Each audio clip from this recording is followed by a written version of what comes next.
Well, here we are, 57. I checked it this time, just at the top of my brain, halfway through doing the thumbnail. Hello. This is going to be one of those short ones because we're mucking around with a couple things, trying to make our audio sound extra crispy, and we'll see how this goes and stuff. And it's Jamie and I today. It is. If you didn't notice. It's not three people. You said last week it was going to be three, and it's not three. You and me. No. Yep. That's all right. You know, just musical chairs. I might take a break next weekend. Who knows? I'll be here. Magically have all three of us for a change. Yeah, well, that would be ideal. Fantastic. And we're joined by Unicron over here, the Chaos Bringer, the Chaos Eater, Destroyer of Worlds. Big boy. Yeah, he's a very big boy. Yeah, speaking of other big things, we've got a few things on the table today, so I'm going to bring up some articles. So we've got some Ratchet and Clank stuff to talk about that's relevant and new, and IO Interactive have a rumor that's corroborated by a couple of sources, and some Halo news. Halo Infinite. It's still happening. Funny that. So, but as always, we'll start with what we've been playing. Jamie, we'll start with you, because I've been playing a few things. So, what have you been doing? I've been playing since I last spoke to you guys, probably. I think I've played a fair bit. First off, I play some Minecraft Dungeon. Said that it was challenging you, and I was like, this is going to be a pissy park. It was not a walk in the pissy park. You do not power scale effectively in that game. The first 4 or 5 levels, it's like, this is a piece of piss, and then all of a sudden it's like power creep. It's like you haven't done anything to kind of catch your power. Do you know what I mean? It's like you don't feel strong enough. And I was like, I'm playing a bit on mobile, just, you know, like one of those things at a weekend, sat with my little clip on my controller, which I prettied up. Look at this. He's gone orange on the Elite. Like, well, it looks way better on this camera. Yeah, it's pretty neat. Yeah, vibrant. New sticks coming for it. Fuck out of the ones that I use all the time. So yeah, I was playing that on the couch just through the weekend. Remote play, which is me and you keep talking about, is our like favorite thing. I ordered that Backbone. I know I sent you the screen of that because like having to move the Elite controller around is really annoying. The Backbone will work with the PlayStation as well. Happy days for me. Nice. And believe it or not, there's actually games I want to play on the Apple Arcade. They got that game from the Final Fantasy creators. Oh, Mistwalker. It's not. It's called something else. It's called like Fantasy. Yeah, it's the game. Yeah, I think the studio is called Mistwalker. Oh, the studio. Yeah. Going. But yes, I digress. I played some of Minecraft Dungeons. I will not play anymore. I think I'm going to replace it with that Vikings thing you were playing. Just that kind of Diablo thing. I've got that installed. Other than that, I have played a bit of FIFA, a bit of Fortnite. I swore I wasn't going to play Fortnite this season. I haven't bought anything. I did not buy the Battle Pass. I just was like, I'll just jump in and see what's going on. Quite interesting what they've done this season. Like, they've taken the whole primal thing quite far. Like, you actually can craft weapons on the fly and stuff. I was thinking playing that, like, if they put the effort in and they've got the money to do it, they could make a hell of a Outriders type looter shooter in the Fortnite sandbox. Like, and you could go around and, you know, your gear would be different skins. Like, be fucking sick. Fortnite has a campaign, doesn't it? It does have a PvE mode, but apparently it tanked, which is why they pivoted Battle Royale like way back when. But anyway, digressing again. Other than that, I played some FIFA, some Fortnite. I've been plowing through Ghost of Tsushima into the second act. I got to the second act and I was, you know, you have those moments in these types of games where like I've got to this stage now, it's all keep plowing at the story, but then stuff kind of catches your eye and it's like there's this little side quest. It's like, oh, the area you've just been in, all of the villages have been invaded. Like pissed that you spoilers freed someone. I was like, oh no, I'm not having that. I was like, I'll hold off on my mission and go just clear these villages out of them. I've just finished doing that day before yesterday. So yeah, back into the second act. Really, really, really enjoying that. It sounds absolutely unbelievable playing it with proper Dolby Atmos sound as well. Like I could imagine. They enabled 3D audio in, you know, the PlayStation. Yep. They've done an upgrade for it. It's mental that you just hear like this shrill of like a Mongol like jumping down above your head trying to land you, dodge out of the way. It's perfect. Really, really enjoying it. Other big noteworthy game-wise, absolutely. Just Ghost of Tsushima. I want to check out the Genshin Impact update again. That's my video game. They've got the PS5.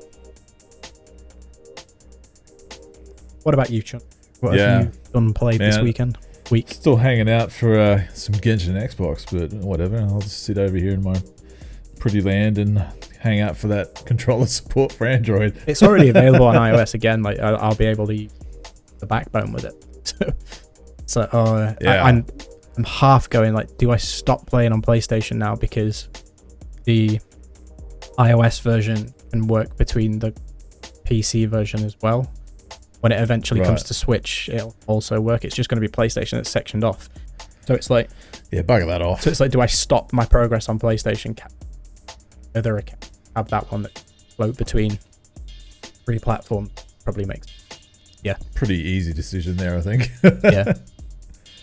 Yes, well, I've got a bit of a list of ones that I've gotten through this week.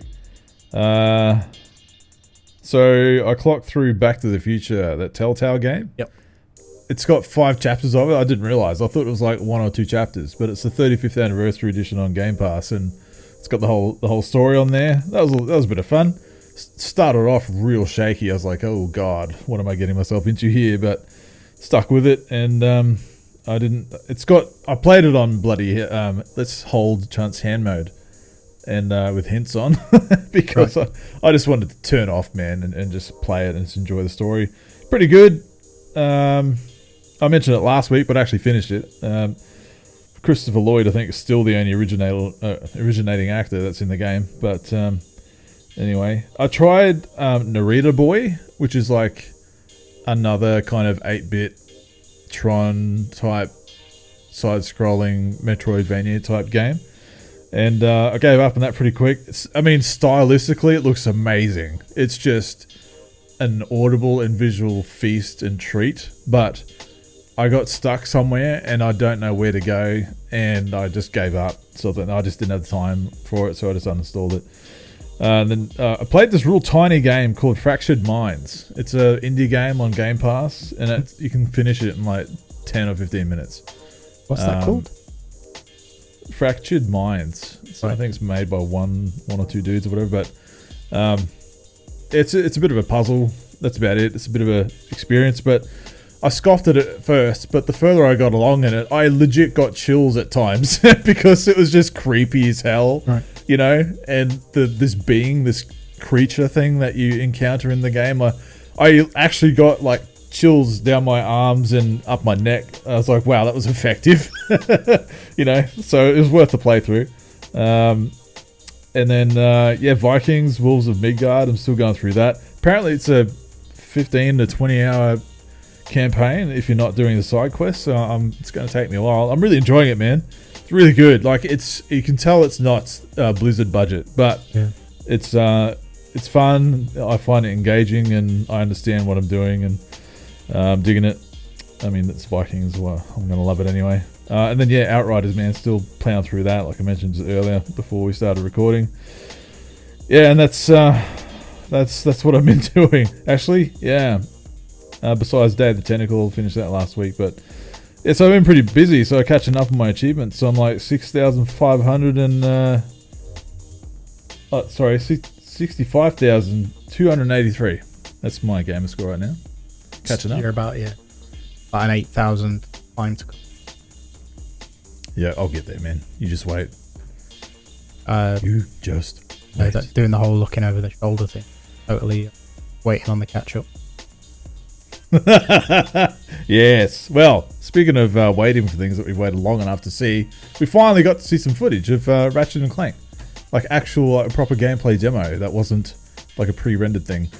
On State of Play this morning, I think. Was it this morning or yesterday? I can't remember. My days were all blending in between. But man, I assume you watched it. You watched it at the same time I did, right? Yeah, like as it was happening. Yeah. Man, I was pretty surprised by it. I was like, wow.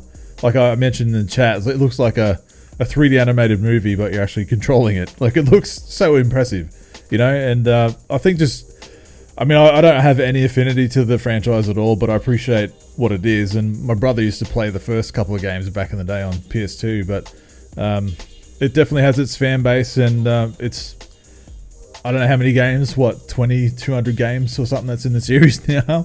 But I'll talk about what you thought of it initially, because look, my thoughts on it, just briefly, are like, wow, it looks stunning. Wow, it kind of makes me wish I had a PS5 so I can play this. It's like one of the first games that is really coming out for PlayStation. It's like, damn, like that's something to experience. And some of the gameplay stuff that they actually showed that we'll touch on in a minute. But your first impressions on what you saw? Yeah, I think in terms of an animation, so that it's not like you're going to go to like Pixar level. But for it's wild. The art direction that's gone into it has been quite strong, but keeping it animated, kind of progressing down the animation route. What do you call it? It's like Uncanny Valley. So the closer you get to the Uncanny Valley with that, it should be more seamless. So that was kind of the first thing that showed it. But other than that, not a lot. It's not a path I'd traditionally walk. I'd always choose something a bit more visually appealing. But yeah, like you saw the traditional like smashing boxes that are always in this kind of platformer type game that Sony always putting out. But there's all these different weapons. They look cool, and some of the adaptive trigger stuff that we're talking about, where there's certain guns you get have different shooting mechanics or whatever, depending on how you're pressing the adaptive control and whatnot. But the Rift tether thing was cool. Like, they actually demonstrated that a bit, not only with just Ratchet, but just getting through, like running through different portals when you're on vehicles, or like little animal things that you're running through the levels on, and you just suddenly end up in a totally different world that's just rendered in seconds and loaded up, and you're ready to go. I was like, wow, that's cool. And we're only like 8 months into this generation, and it just makes me go, wow, like what are we going to see in another year or two? This is where we're at right now. Like, what's next? Where can it go from? Like that's a thought that I think everybody should be having, really. Yeah, and like we finally got to see Rivet. Like, I didn't know what the name was of that female Lombax thing, but Rivet, and she's looking for her partner, but ended up stealing or misplacing her partner with Clank or whatever in the game demo, and that's how they kind of convene between dimensions, between Rivet and Ratchet or whatever. Look, I'm pretty stuff. Yeah, pretty much. Like, if I was a fan of this series, I'd be like, damn, this is everything I want. And it looks like a fun platform, and I'm all about that kind of stuff. I really, really enjoy that kind of stuff. So I would definitely be playing this if I had a PS5. I really would. And I'm kind of envious, because I've been saying for ages with Xbox, they need something like this, at least for me and people like me. Like, it takes me back to Blinx the Time Sweeper, man. Like, I want a mascot like that, that Xbox can have. Bring Blinx back, I keep saying. But anyway, it looks visually stunning and all that, and I've already seen some Rule 34 being thrown around on Twitter about that Rivet female Lombax. It's already happening. Not surprised at all. That crap that the takes. It's pretty perversion, yes. But anyway, that's there's not much else to talk about it. I mean, if you've seen it, you've seen it.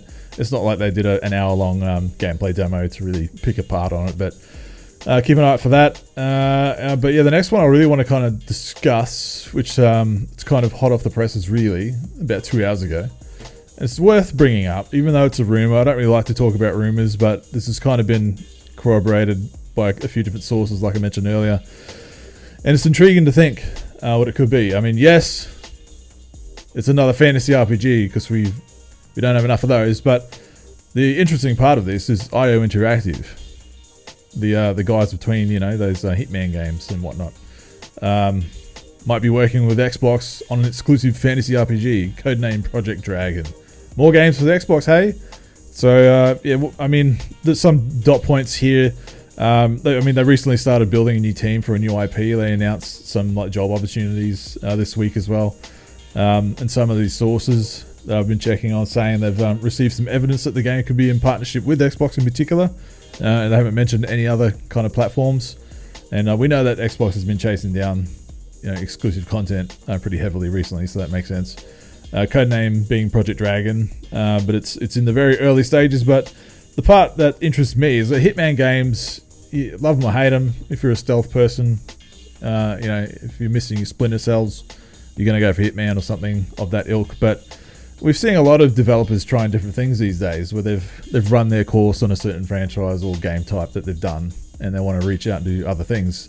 This one here to me sounds like I couldn't imagine that they'd be wanting to do a fantasy RPG that's just more self takedowns, or casing out a place and then trying to figure out a way to get around it. Like, I haven't played any of the recent Hitman games. I've played some of the older ones, so I have an idea of what this could be like. But a mate of mine just loves Hitman, and Dan, I think he loves Hitman as well. He played through the whole seasons of the last one that came out, so he might be a bit more of a insider knowledge on this kind of thing, what this developer can do. But Jamie, when you hear this, what immediately springs to your mind? An IO Interactive fantasy RPG exclusive for Xbox. I mean, I think they've got enough in the works. They're not a huge team, are they? Yeah, but I mean the platform. Fantasy side. How do you come in? But I think as a team they need different. Why not? It's in that what Guerrilla did worked well. They kind of taking that departure. See if Playground do something like that. Do they manage to take a departure and get their own take on all different? Yeah, I don't. In terms of like an exclusive to them, but in terms of the studio having something, by all means, I think you can get creatively stifled. Well, we know you can get creatively stifled. Yeah. I've experienced it personally. It's not. It happens when you sit there and you repeat the same thing and you regurgitate the same type of work over and over again. It can get boring. So hopefully for those guys, it's something. And yeah, if it sets the quality bar and like what they've already done, or it sets the bar even higher, then it's only going to be good for everybody. Yeah. I mean, it's a educated guess or an educated risk to jump in that same sandpit as all the others. Like, you've got, how many fantasy RPGs have come out in recent years? Like, to come to mind, we got Dragon Age, you got Elden Ring coming out, there's Dragon Dogma around there, there's The Witcher, there's Diablo, obviously, Elder Scrolls, Avowed coming out. Cool. Yeah, Fable. Like, you're gonna have your pick of the litter, depending on what you want to do. Which I'm quite fond of the genre. I like it. Yeah, my immediate thought would be a lot of competition in that space. What can we do different? Coming out in fits and spades. I don't know. Start. Like, it's like that whole thing. It's like, where everybody's doing X type of project. Like, we need to get involved and do our own spin and take on it. It's like, well, no, just completely different. Everybody's doing that, so why don't you go and do the one thing that nobody else is doing? That's kind of how my creative brain would leave, and I'm not a developer. They'll be doing a fantasy RPG battle royale, I think they've had their day. I hope their day in the light is done. Oh, you can only hope, man. You can only hope. Well, that's definitely the wrong tab. So the next topic that I think we should really discuss, it's pretty interesting from what I saw. Like, there's a lot of screenshots coming around now that have been coming out today. I've been keeping track in my breaks at work today about Halo Infinite. Like, they've been pretty dead quiet in recent times, really, about revealing much that's going on. The one caveat I'll say about the stuff that's come out is there's no mention of any examples for Xbox consoles. So the initial notes for it, for the details of PC, there'll be some adjustable field of view, obviously. I mean, that's kind of standard these days, up to 120 on consoles too. Competitive modes are going to be restricted to input type, so whether you're going to be playing on a controller or keyboard and mouse. No kernel level anti-cheat, so whatever, if you, I think you got. That's good. That's a good. Yeah. I mean, I don't really play much online anyway, so I'm not going to be too concerned. But it's good for those that are. I mean, the multiplayer part of it's going to be free to play as well, so that's cool. Ultra-wide monitor support, 32:9 and beyond. So that might keep you happy, Jamie. I know you like your ultra-wides, but Obviously, I'm not in that. Not at the moment, no. I couldn't imagine that, man. Like, if you look at the screenshots that have been going around, they put out ultra-wide screenshots, and it's like, wow, that looks really pretty. Need some horses to pull that cart. Probably is the best way to justify that. It's a weird aspect ratio to a lot of people, but once you see it, and the amount of field of view is pretty incredible. But yeah, that's going to take driving. If what we are seeing is all kind of high render stuff, right? It's kind of this is what it could be. This is what it could look like. It's high level, high render stuff. Not everybody's going to get that experience. If you have the horses to pull that cart, I think you'd be in for a bit of a treat. Yeah, well, they showed examples of 16:9, 21:9, and 32:9 at different fields of viewpoints, like 70 versus 120, and you can see how drastically different it looks, and it's pretty stunning. I mean, they definitely overhauled this system, like it's almost been built from the ground up again by the looks, like for PC. But they do go on a bit about other things with the PC version of this game. But why I really kind of want to bring this up, because every bit of news that they've been coming out of this game since they took it back and we're delaying this and we're going to fix it, it's all been like PC, and these screenshots are indicative of work in progress campaign sections. So it's not representative of the multiplayer aspect, which I'm fine with. I want to see what the actual campaign looks like, but no mention of Xbox and what it's going to look like.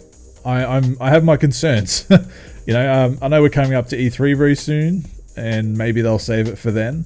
I think they are risking another kind of. I don't think they can afford another yikes moment with this game. As if they put out a trailer or showcase or whatever at E3, no mention of Xbox and what it looks like. It's that cyberpunk territory of uncertainty, fanning the flames, and they're already kind of on thin strings with this game as it is, as far as the general Twitterverse goes, with delay it looks like crap, Craig and all that kind of stuff. So I mean, I don't know if you've had a chance to look at the screenshots yet, but I'll tell you, it looks pretty damn beautiful, not gonna lie. And it's a marketed difference based on that last gameplay reveal that we saw. Massively in a good way. It's not. I mean, I don't think the original stuff was as poor as was perceived. I think it was blown out of proportion a little bit, but having been in the oven for how far removed are we now from that? 9 months ish. It should come out in April or something.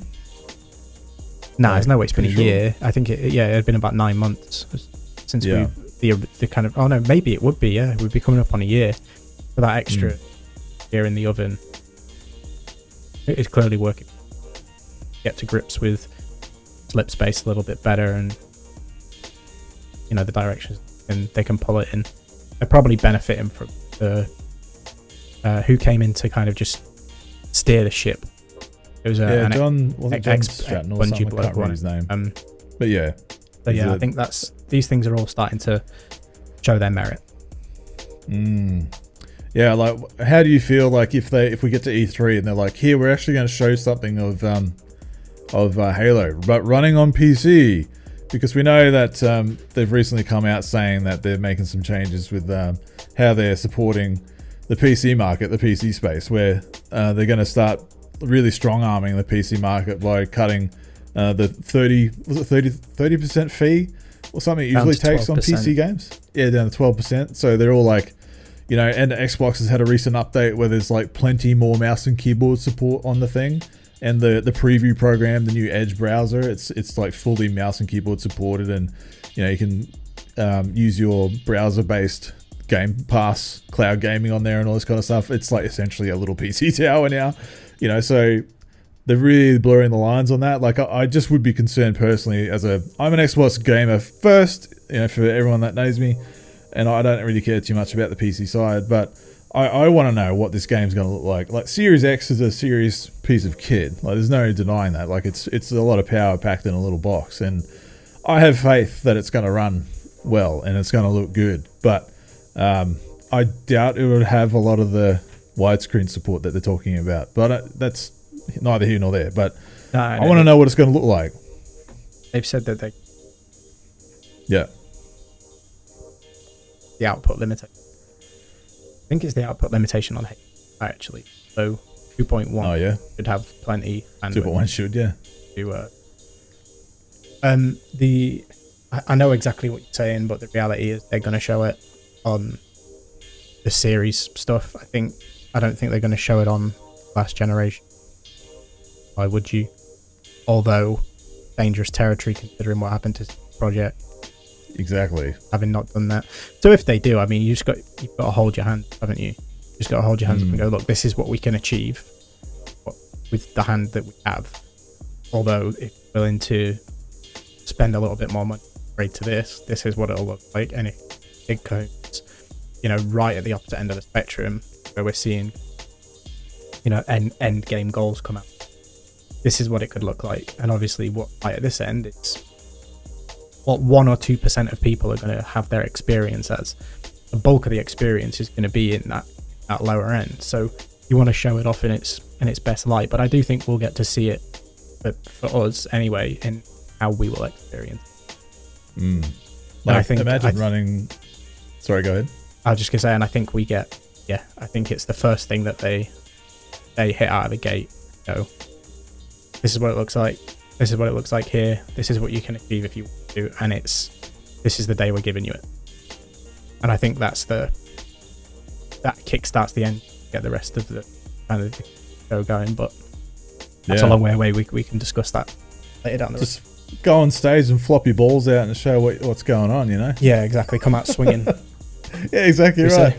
I mean, like, we've talked about it before, but I mean, this game is running on Xbox One as well, which the PC, like, CPU on that thing, like the CPU on it was already anemic when it came out, and it's almost 10 years later, and it's going to be trying to optimize a game on a decade-old CPU. I can see it coming. You know, oh my god, I don't know. It'll be locked. It'll be locked at 720. Yeah, suck it up. We'll go. Reality. And if they have to caveat that, or you know, maybe they can push 726. I doubt it. Or stream it. Get the Edge browser on your console and Game Pass cloud. It would be a markedly better experience, right? Yeah. I mean, their options are there. Yeah. So I mean, their whole thing around you said just a minute ago about the kind of way that they were projecting the messaging in it for PC side, and it's what was the message that we want to build community around experience, not around devices, which good. Yeah. Like that should tell you their approach in tagline. Yeah, I'm looking forward to playing it for free too. You know, crazy, fucking crazy, man. When you just got Returnal that's coming out for $120 here in Australia, and Ratchet and Clank pricing, I saw that there was a press kit came out, or a press notice thing came out. Yeah. Like, oh my god, like, it just makes Game Pass look even better, and you've still got people out there going, "No, I'll happily pay $125 for Ratchet and Clank." All right, mate, no worries. Let me just, you know, load up all the latest Xbox exclusives for nothing. Cool. No worries. That's a whole other discussion that we need Dan here for, because he's a PlayStation man. Dan, you bastard, you're having a life outside of us. How dare you? Yeah, no, good on you, man. It's Mortal Kombat, mate. I hope you enjoy it, and I'm sure you'll tell us when you get back. But yeah, I mean, it's been pretty short on news this week, eh? It's been pretty quiet.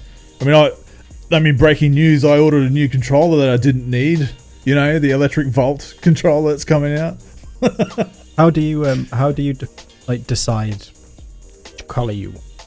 Like of an evening? Oh, Sit down. I'll go for this one today. Is it like is it one of those scenarios? Like well, most people actually, pick up like a specific kind of bottle is. of beer.